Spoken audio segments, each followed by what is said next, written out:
Hi, my name is Tamora Israel.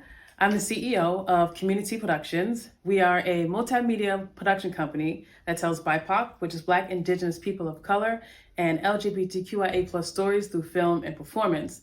What that means is a lot of us, there are 5 people on our team, and a lot of us have backgrounds in theater, production, editing, writing, performance, and we use these skills to bring it back to our community, Cape Cod. And we tell stories that we don't hear a lot on Cape Cod. So, like, I'm from Long Island, Strong Island, baby, Long Island, New York. And I moved here in 2006, met someone, fell in love.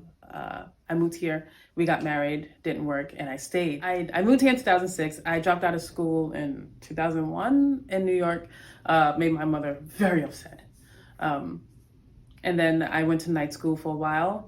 Well, my mom dropped me off at night school, and then I pretended to go to night school for a while because I just didn't care. Yeah. And then when I moved here, a friend of mine was like, "Hey, there's like a GED program in Hyannis you should check out." And I was like, "No, I'm good."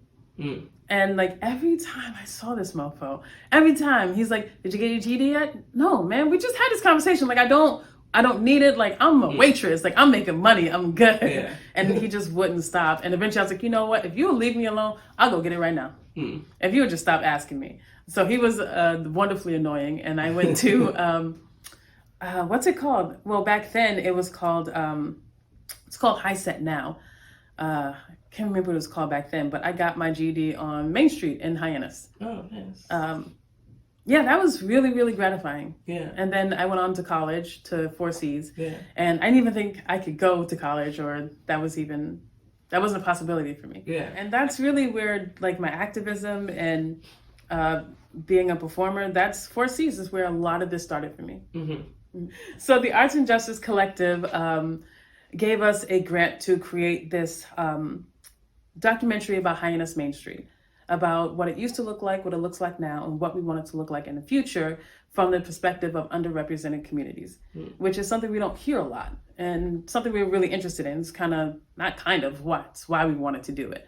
Because Hyannis Main Street is what everyone knows. It is the mecca of Cape Cod. You know, that's undeniable. But there's so many other things about Hyannis Main Street that we just don't really see or realize. One, there's a lot of homelessness. A lot of homelessness. If we could like zoom in on that, and help that community more, that would be great. If we could support more BIPOC restaurants, that would be great. Caribbean Lounge, delicious, so good. Caribbean Cafe, let me tell you, beef patties.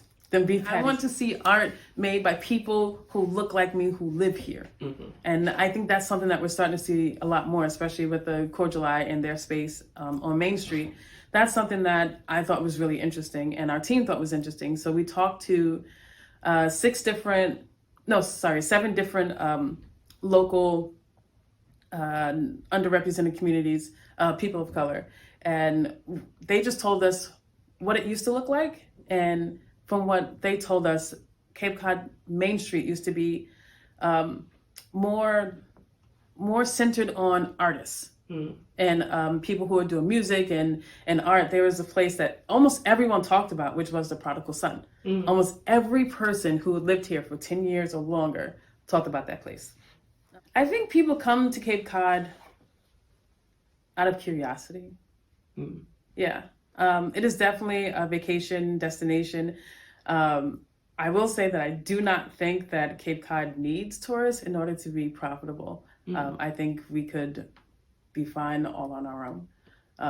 I believe that in my heart of hearts. But for the future of Cape Cod, I think a lot of people have the misconception that Cape Cod is all older and all white. And it's easy to make that assumption because that's what we see a lot. But there's the Cape Cod community is so much more diverse than what we see.